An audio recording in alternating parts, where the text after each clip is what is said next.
Hello everyone, welcome to my channel and welcome back to my another vlog. তো sorry আজকে আমি কোনো daily vlog নিয়ে আসিনি। তো আমার ভ্লগে তোমাদের সবাইকে অনেক অনেক ওয়েলকাম। আজকে আমি নিয়ে এসেছি সম্পূর্ণ একটা অন্য ভিডিও, একটা রান্নার ভিডিও, যেটা হঠাৎ করেই আমার মনে হয়েছিল যে করি।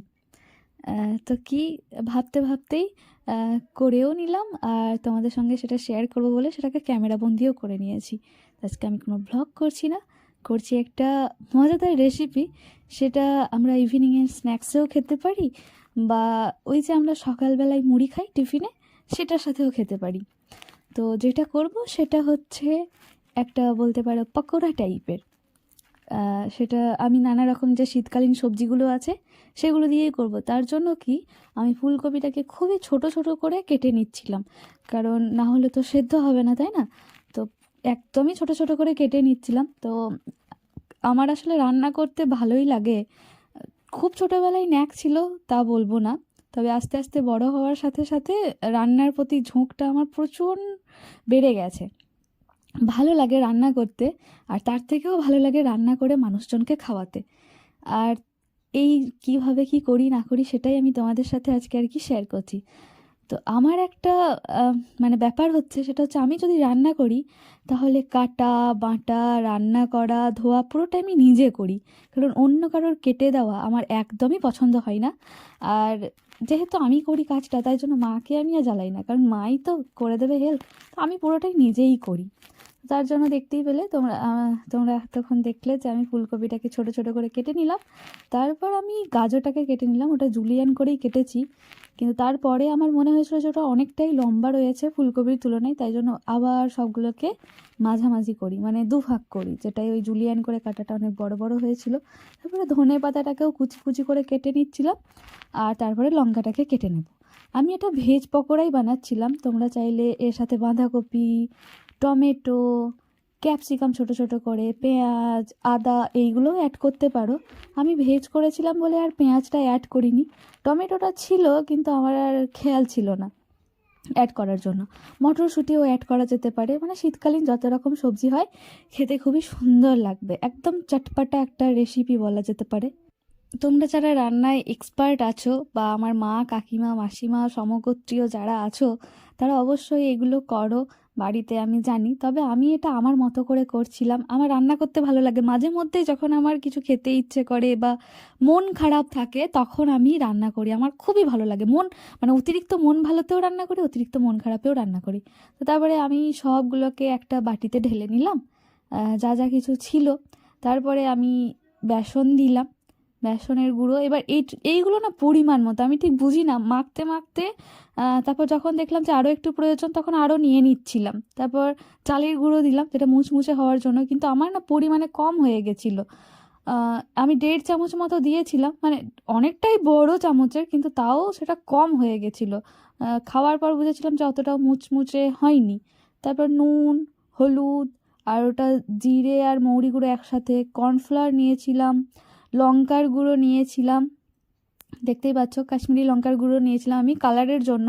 যেহেতু কাঁচা লঙ্কা কুচি দিয়েছি, তাই জন্য ঝালের জন্য নিইনি, ঝালটা যার যার নিজস্ব ব্যাপার। তারপরে আমি গোলমরিচ গুঁড়ো দিয়েছিলাম, যেটা অনেকটাই হয়ে গেছিলো। যাই হোক, তো ভালোই লেগেছিলো। আর একটু চাট মশলা দিয়েছিলাম, যার জন্য কিন্তু টেস্টটা খুবই ভালো এসেছিলো। আমার বেশ ভালো লাগে। তো এই সবগুলো দিয়ে আমি আস্তে আস্তে একটু একটু করে জল দিয়ে দিয়ে মেখে নিচ্ছিলাম।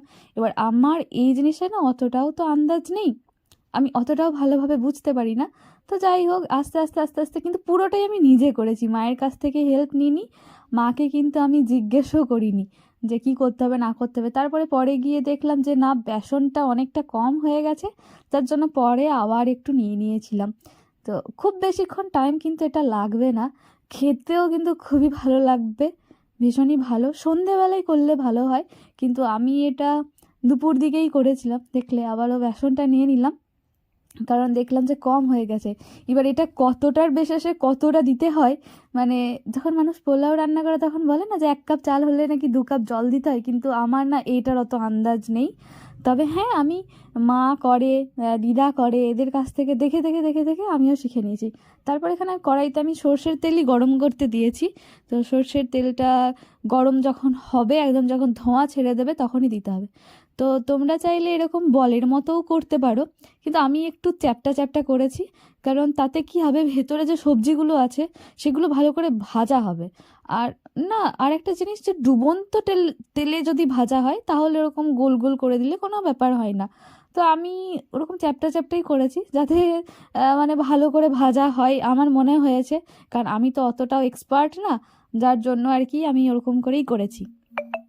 তো যারা আমাকে বলো যে আমি রান্না করতে পারি না, বা যে বন্ধুরা আমাকে বলিস যে তোর হাতের আবার রান্না, তাদেরকে বলছি ভাই একটু দেখ আমি রান্না করতে পারি। হ্যাঁ, বিশাল কোনো কিছু না পারলেও হ্যাঁ, আমি কাজ চালানোর মতো ঠিকঠাক পারি। রান্না করতে আমার বেসিক্যালি ভালোই লাগে, আর যাদের রান্না করতে ভালো লাগে তারা ঠিক রান্না করতে পারবে। আর আর তার থেকেও বড় কথা হচ্ছে, যারা খেতে ভালোবাসে তারা ডেফিনেটলি ভালো রান্না করতে পারে। তবে আমি খুব ভালো রান্না করতে পারি বলবো তা নয়, তবে হ্যাঁ আমি খেতে ভালোবাসি, তাই রান্না করতেও ভালোবাসি আর রান্না করে খাওয়াতেও ভালোবাসি। তো ভাজা হয়ে গেলে, দু পিঠ লাল লাল করে ভাজা হয়ে গেলে তুলে নেব, এটা তো সবাই জানে, এটার আলাদা করে বলার কিছু নেই। তো আমি মোটামুটি আমার 12টার মতো হয়েছিল, একবার করে আর একবার করেছিলাম, সবাই মিলে খেয়েছিলাম, বেশ মোটামুটি ভালোই হয়েছিল। শেষের দিকে মানে খাওয়ার পর আমার মনে হয়েছিল যে আর একটু লবণ হলে ভালো হতো, লবণটা একটু পরিমাণে হয়তো কোথাও গিয়ে কম হয়ে গেছিলো, ওটা সবার নিজের নিজের আন্দাজ মতো ব্যাপার। তো মা আমাকে বলে আমি নাকি বেশিই লবণ দিয়ে দিই, যার জন্য আমি একটু কম করেই লবণ দিয়েছিলাম। তো মোটামুটি ভালোই হয়েছিল। তো তোমরা চাইলে এটা চায়ের সাথেও খেতে পারো, আমি এটা সস দিয়ে খেয়েছিলাম। তো সস দিয়ে খেতেও ভালো লাগে, আবার চাইলে চায়ের সাথে খেতেও ভালো লাগে। তো তোমরা বলো যে আমার রেসিপিটা কেমন লেগেছে, আর তোমরা চাইলে নিজেরাও বাড়িতে বানাতে পারো। চলো।